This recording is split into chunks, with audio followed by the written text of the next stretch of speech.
So I'm going to make two major points revolved around this movie and Blake Lively.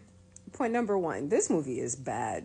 It really is bad. I finally saw it for free on Netflix because there's no fucking way in hell I would ever pay to go see this. Especially the bullshit and the drama with the press tour. It's just like, absolutely the hell not. Blake Lively was not the right actress for this movie at all. Number one. Number two, you can tell by watching this movie there was two different visions and there was a lot of conflict just in the dialogue and story.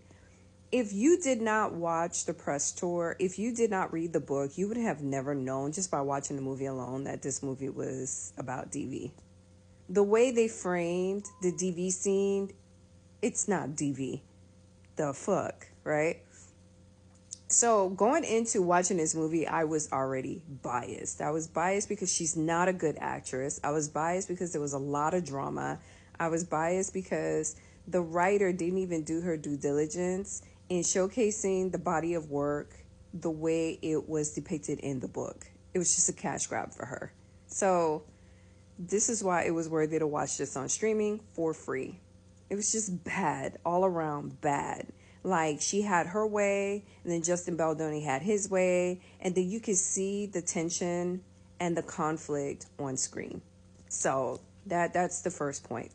The second point, with her suing Justin Baldoni for sexual harassment.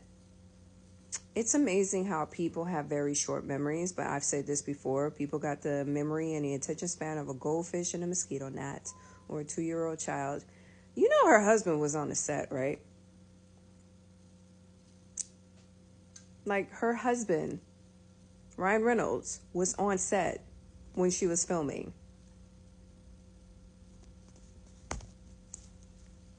Number two, folks are like, oh, I knew it was a red flag when the rest of the co-stars unfollowed Justin Baldoni. You know, Blake Lively is a Nepo baby, and Ryan Reynolds is a heavy hitter in the industry.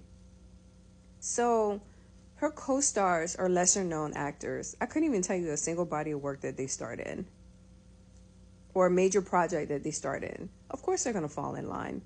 Think of it as high school. People know people. And all you have to do is just have a subtle behind the scenes conversation. These people will never work again. So of course they're going to unfollow and fall in line with the queen bee. Like, let's be so for real. Let's be so for real. And then here's the thing.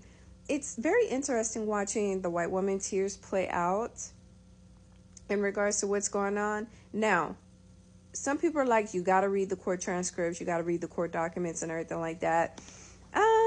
Yeah, sure, but anything could be manipulated. Anything can be misconstrued.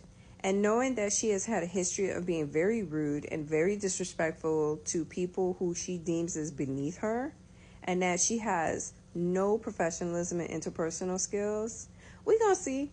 And then the ladies are like, oh, but he hired the same PR firm that Johnny Depp hired.